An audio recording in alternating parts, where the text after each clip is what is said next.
if I had it to do over again, I've been inspired by my colleagues' titles. I would retitle this. I wouldn't just refer to Itzcoatl, an early 15th century Aztec king. I think we would say something like violence, chieftainship, and wealth in early Mesoamerica. There are certain connections that I'm going to try to make. Okay? So you should be seeing now a glyph and with the name Itzcoatl, obsidian snake. Okay? Assuming also that you can see my cursor, okay, I want to use it to point out something about this glyph, which comes from a post-conquest text that was designed using pre-conquest motifs. Okay? That is, in fact, most of the sources that we have, and I'll go into that later. Okay? So that the name becomes a little bit less foreign, since we're jumping, as we say, not only across the ocean, as Shane said, but to a world that I'm guessing much of the audience knows relatively little about. I want to spend a bit of time on the guy's name. Okay? So in this glyph, you should see a snake coming out of his head. Okay? The word is coat, the Nahuatl or Aztec word for snake. And you should see obsidian arrows projecting outward all along his back. Almost all the arrows there in Mexico were made of obsidian, not flint, as they are or were in much of North America. Itzcoatl is obsidian, and as you probably know, it's volcanic glass. It's a very sharp black material. So his name, Itzcoatl, meant obsidian snake. And in some formations, including here on the glyph, you have some rendition of Sin or Sin, and that was just an honorific, indicating that the guy was someone special, usually used to talk about kings. Now, this man, Itzcoatl, obsidian snake, who was for a long time the high chief or king of the Aztecs, was almost an exact contemporary of the Dati we have just been hearing about. But as I think you will see very soon, as I get going here, the world of the Aztecs at that time was not like the world of Italy in the same period. And I don't just mean that they had different cultures. I am talking about something I would argue is even deeper. They simply had not been farming or living as sedentary peoples for nearly as long as the old world or European peoples have. It's almost as though we're parachuting into a world that's more akin to, say, ancient Sumeria. I'm assuming that most of you know quite a bit about the old world. You're all historians, I think. That's my understanding anyway. So I'm not talking about intellectual or moral complexity. All humans are intellectually and morally equally complex, or at least all cultures are. I guess we wouldn't say all individuals are. Right? But in terms of the technology that they had access to, the types of buildings we will see, et cetera, we're not looking at Renaissance Italy, even though it is the same time period. It's almost as if we're looking at something akin to the ancient Sumerian world in terms of the number of centuries that they had just been living even in one place, which I think we will agree is a requirement, not only for technology, but for grand buildings, you know, with multiple forms of written records, et cetera. Okay, so with that in mind, we can proceed. Okay. You're looking here at a map of Mexico. The people that we call Aztecs later told the story of having come down from an ancient homeland that they called Aztlan. The term Aztec was actually invented by scholars in the 18th and 19th centuries because they saw in these people's records that they were from a place called Aztlan. In their language, Aztec would mean people who came from a place called Aztlan. But those people at the time that they were coming south into Mexico did not call themselves the Aztecs at all. They came in waves. Both the archaeological and the linguistic evidence tells us they came in huge waves of mobile peoples descending southward, beginning about the year 900, which was about the time that an extraordinary city-state called Teotihuacan, which would have been right about here, fell. Okay? And so that people from the north, nomads from today's Arizona, New Mexico, Utah, began to pour in wave after wave. Okay? Now, what should we call these people? If they're not really Aztecs, if that was a term that was invented later, who are we talking about? Well, that in itself turns out to be a complicated question. I'm going to start with the biggest term, then get to a medium term, and then the very smallest, sort of the most directly applicable term. On a large level, they were the Nahuas, meaning speakers of Nahuatl. The Nahuatl language is one of about a dozen surviving languages in what linguists call the Uto-Aztecan family. So we have people who speak related languages to this day in Utah and the Southwest, and then actually as far south as El Salvador. So there were almost all of those migrants were Nahuas, speakers of Nahuatl, though a few were not.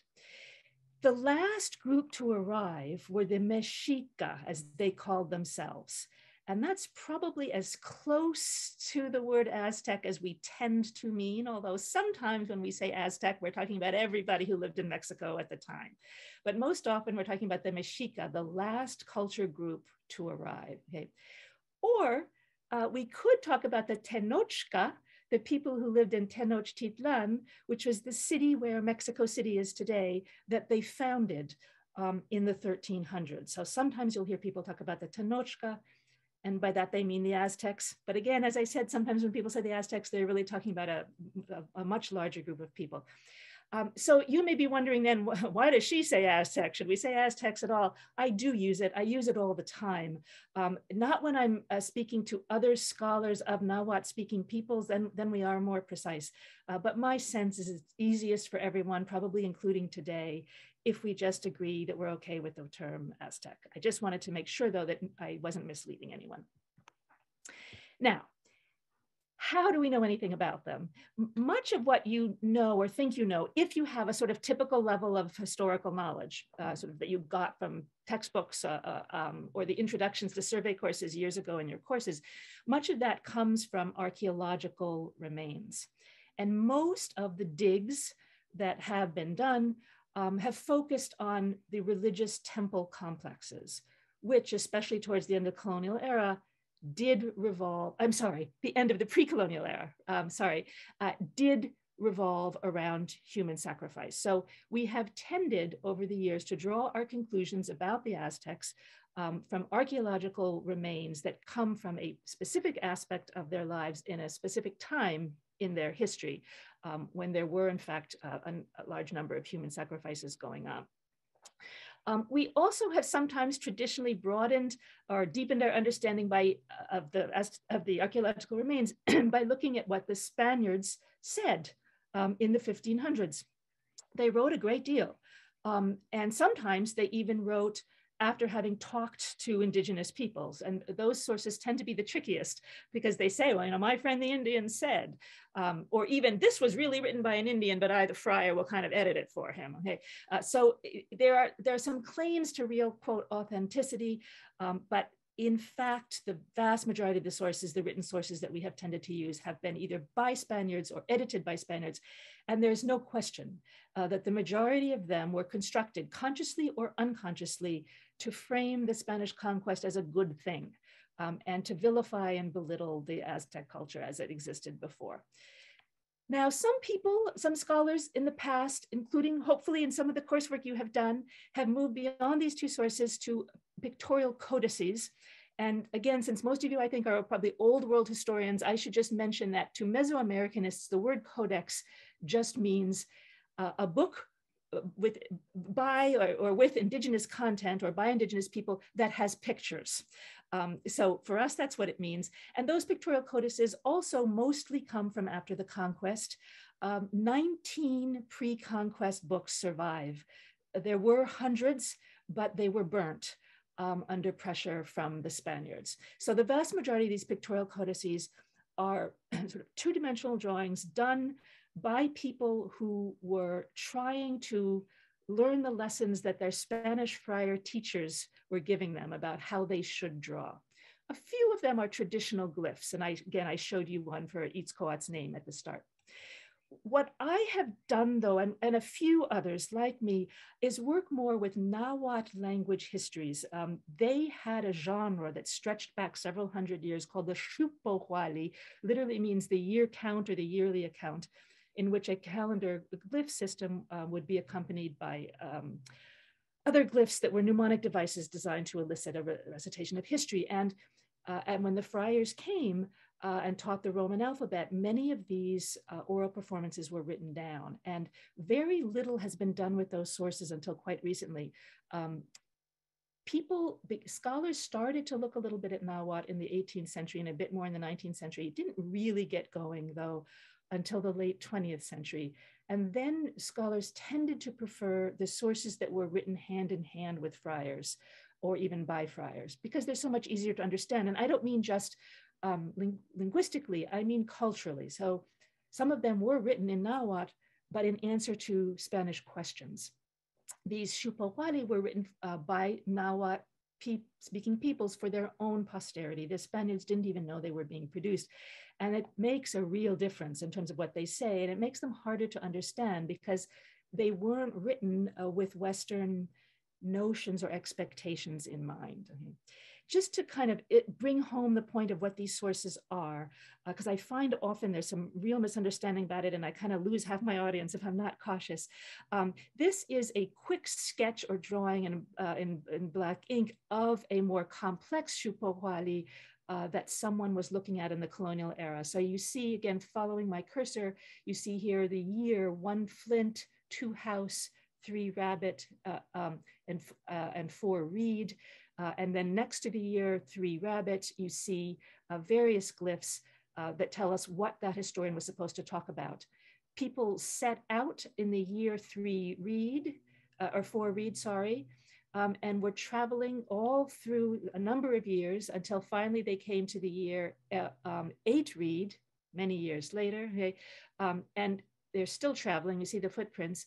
And what happens is they get to Chapuli, grasshopper, Tepet, hill or mountain, Chapultepec, if any of you have been to Mexico City, okay, who were their leaders, these 4 guys. So this gives you a sense of sort of the level of discourse that could be encompassed in these glyphic Xupohuali. They were not the text itself, they were mnemonic devices designed to elicit a recitation. And in the early colonial era, they began to write more of these recitations down, as I said. So now you see a calendar with full body paragraphs next to it. This was what a young person who had studied with the friars and learned their alphabet worked on with his father, grandfather, aunts, grannies, etc. They would recite what you were supposed to say, when you saw these dates and someone was writing it down. This tradition of actually having alphabetic or written Xupohuali really took off until finally, by later in the colonial period, you get long multi-hundred-page documents with no pictures, right? They're just writing in Nahuatl their histories, often using large chunks of the older histories, but then including newer material as well. Okay? So that's what I'm working with when I start to tell you what was going on. You may think, how does she know all this, right? We never read this before. It's coming from these annals, as we tend to call them in the business, or the Xupohuali, as they call them. So one of the most famous stories that does appear in these histories also made it into the Spanish language history, so is probably well known to you. And that is that the Mexica, the last group of people to arrive in the Central Valley of Mexico, saw an eagle land on a cactus. That's how the story goes in Spanish. And they decided that was where they should found their city of Tenochtitlan. In fact, in Nahuatl, the story is a little more complicated. You see here the eagle is seizing the hummingbird. He's going to eat the hummingbird. The hummingbird was the symbol of the Mexica people's own god. So that's how they knew he was talking to them. He's not really on a cactus. He's on a nochtli plant, like a prickly pear. The tert, that's the noch of Tenochtitlan. Underneath is a tert, or a stone, of Tenochtitlan. Titlan just means next to. And here are the kings who were leading them at that time, who decided, okay, we should stop wandering down from the north. We should settle here on this swampy island. Okay, and perhaps all would have been well, okay, but they ended up having a huge crisis with their near neighbors. Azcapotzalco had been the leading city-state, much like you might think of Athens during the time of the League. Okay, they had been the big boss, and the Mexica had worked for them. but a crisis erupted. In the typical history books, you'll just see that the Aztecs started to fight against Azcapotzalco, and they rose up against them and became the leading city-state. And I suppose you could say that's overall true. It was actually, however, much more complicated. This was a world of polygamy. Many wives means many heirs, and often that led to civil strife, civil wars. So the old powerful king of Azcapotzalco died, and one of his sons, who was not supposed to inherit, made war against his half-brother. Part of that war required him to make war against the leading lineages of all the city-states who had intermarried with his half-brother's family. He needed to get rid of them so that he could control the rest of the region. And here is where Itzcoatl comes into the picture. Okay, sorry that I had to give so much background, but I feared otherwise no one would understand what I was talking about. Okay, so here is Itzcoatl, the hero of our story. Okay, I should explain that this is as complex as this family tree looks. This is a very simplified, streamlined version of the royal family's family tree, because again, we got many wives, we got dozens of people involved.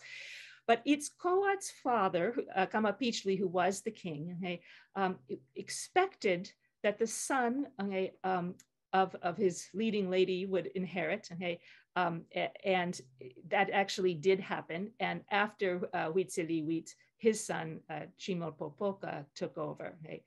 But in the time of the crisis with Azcapotzalco, okay, Itzcoatl, who was the son of an enslaved woman, as you see, seized the moment. Okay? He made a pact with other lineages of that were born to, or sets of sons that were born to other disempowered women in other city-states, and said, why don't we work together to rise against these domineering lineages by the more powerful wives, okay, and bring a big switch in the power arrangements of the valley. And he had his moment provided for him when Mashla opened the world to chaos. Itzcoatl and these other sort of less powerful lineages born to less powerful wives did rise victorious. And after that, the Aztecs were, or the Mexica or the Tenochca, were in fact the most powerful people in their world. Okay. Now, why did Itzcoatl go to such lengths to do this? Because it was a long and brutal war. Okay? Some of his own nearest and dearest were killed. Okay? He could have simply paid the new tribute to the new ruler, Mashla, and they could have gone on in relative peace. And indeed, in the histories that I've read, many of his critics say that's what he should have done, that this was ridiculous. Now, the easy answer has tended to be given that he did it to keep his Altepet, that is his community, Tenochtitlan, as a whole from losing status, because again, keep in mind, Mashla, the upstart from Azcapotzalco, the upstart son, was going to bring down much of their royal family because it was so tightly intermarried with the half-brother that he was trying to remove all traces of. So they would have lost some status. It would have been hard to renegotiate a good position. But it's very clear from the Nahuatl histories that at least partly he did it to increase his own personal power, because with it went an increase in wealth. And here, this comes back to the title that I should have given my PowerPoint. That is that the rulership or chieftainship in this world, this Mesoamerican world, was tightly tied to the ability to control wealth. Okay?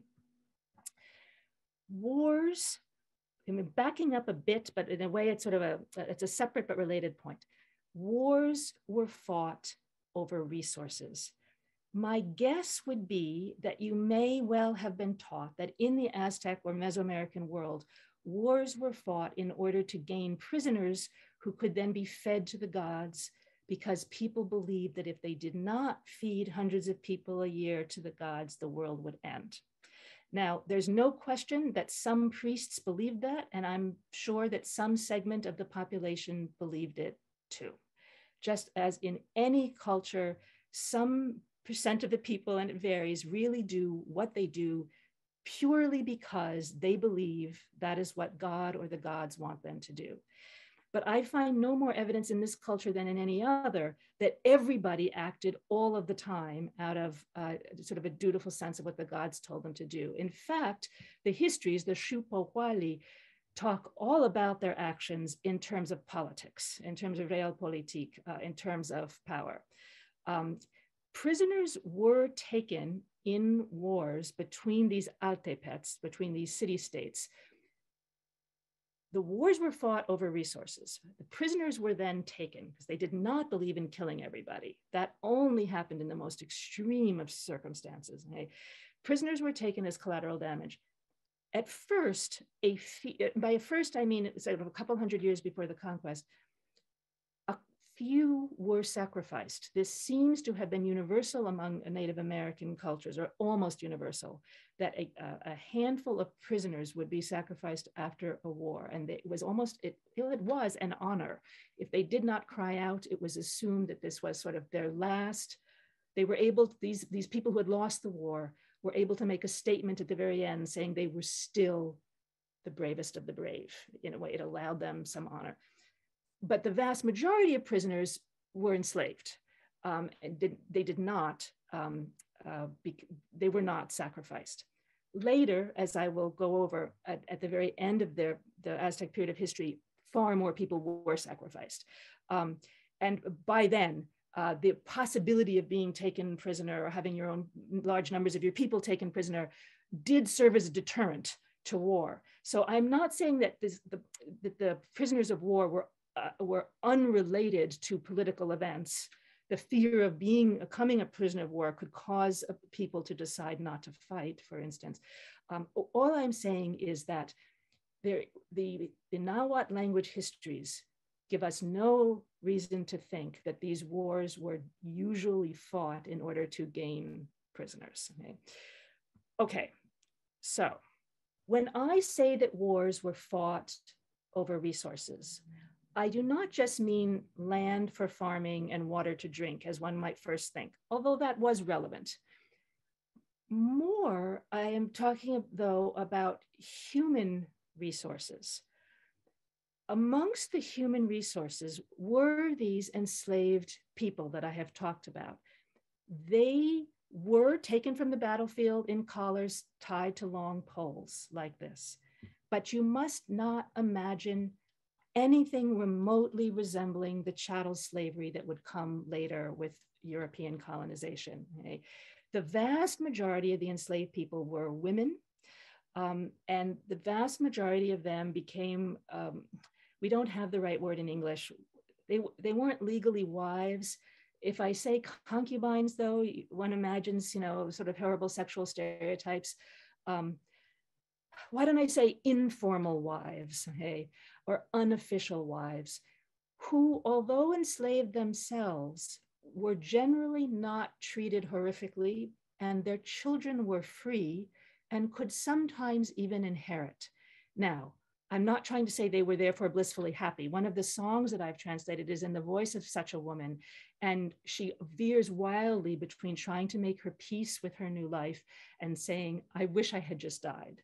So it was very difficult, but it was not chattel slavery in the same sense that you might be thinking. These many different kinds of women had many different children, and for a man to be considered rich, he had to have many children. Those women would then weave and perform other work, and all of that would become part of his wealth. The fact of the children would be part of his wealth. When I say that war was over resources, I am also talking about trade goods. People were told after they had lost a war and had some of their people taken prisoner, they were also told that every year or often every quarter, they would need to deliver certain goods. Here you see one page from a tribute roll that was repainted in the colonial era. It refers to, actually, why don't I have a close up here?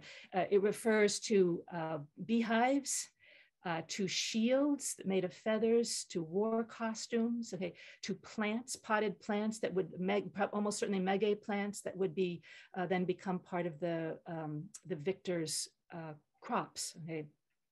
You probably know, if you're a gardener yourself, how hard it is to get plants started. You want other people's human resources to go into that, okay. And last but not least, when I say these wars over human resources, not only the slaves, not only the labor time producing tribute goods that could then be sold in the market, but also a share of the agricultural produce. This is a map that was produced right after the conquest, but in pre-conquest style. It shows you where the river is. There are 20 squares across because they loved the number 20, and all sorts of family groups were divided into units of 20. Over here, again, I should go closer in.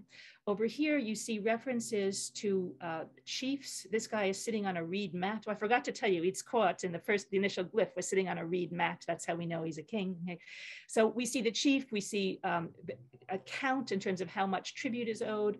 We see who is supposed to be planting their crops in which square.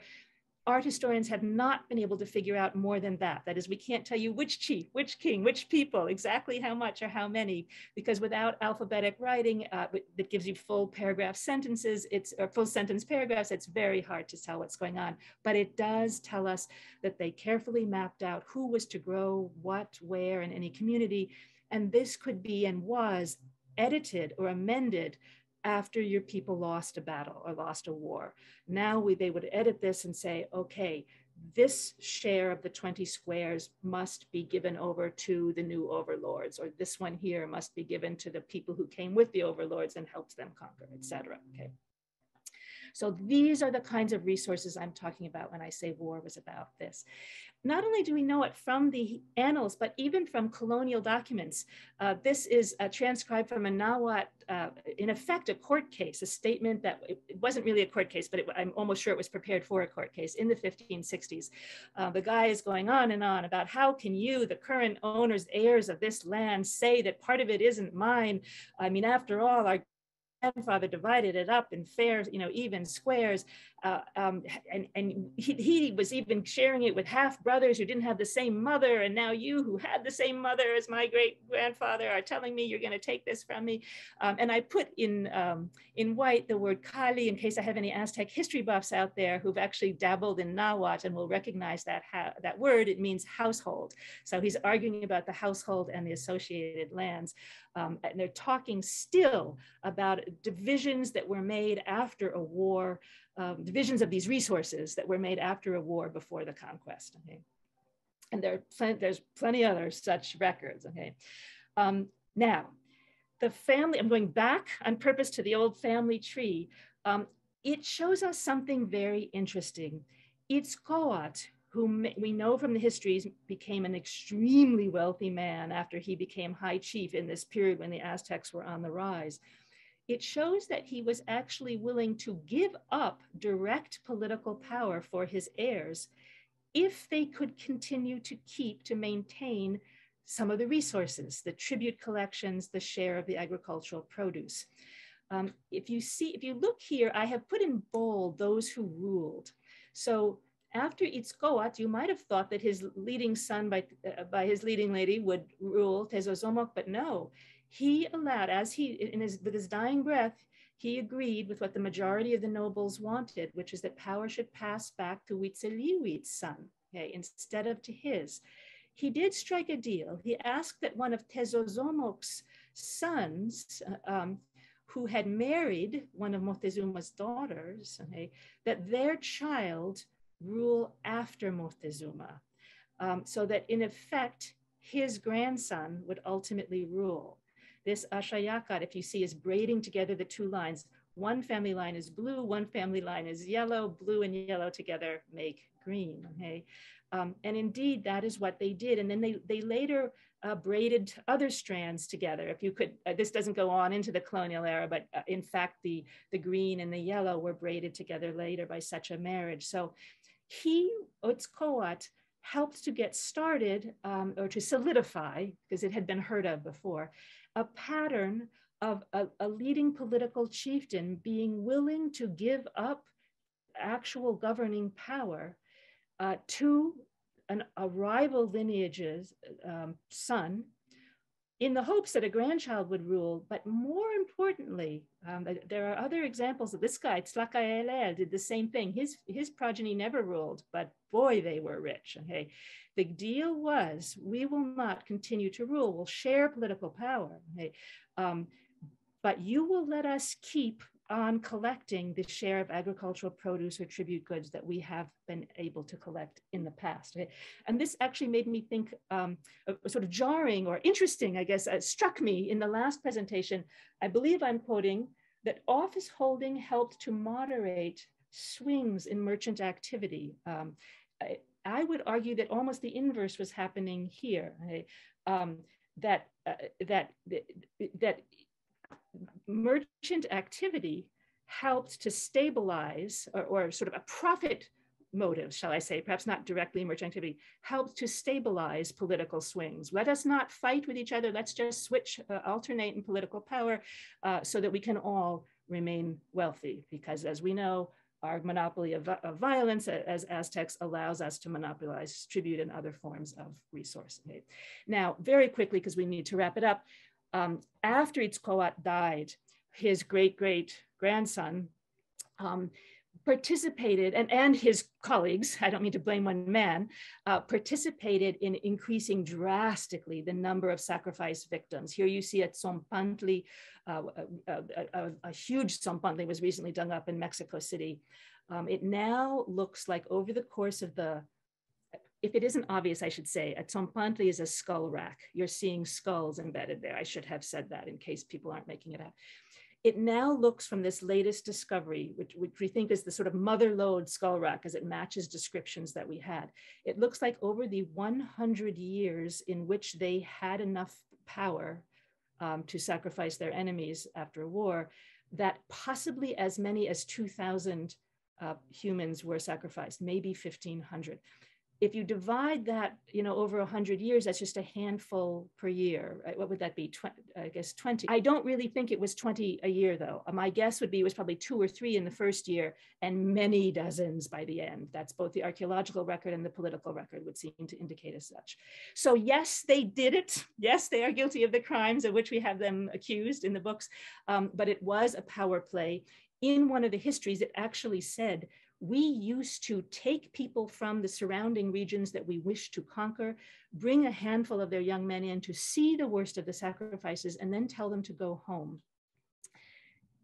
In this way, they were undone. That's a direct quote, I think, and now I'm paraphrasing. They would return home and tell their people, we should not make war against the Aztecs. We should just accept becoming part of the empire so that we don't risk these sacrifices. So it was, I would argue, largely a political ploy that occurred at the very end. Over the course of the 100 years, it had the regime had largely been geared around trade. And it was still, the reason they were behaving this way towards the end is that by then, so much wealth was at stake. Okay? And they did not want to risk uprisings. They did not want to risk trouble with any of these surrounding peoples through whom large numbers of noble households were making a fortune. Okay? I will stop there because we need to have time to discuss all three. Okay? Thank you so much. Okay.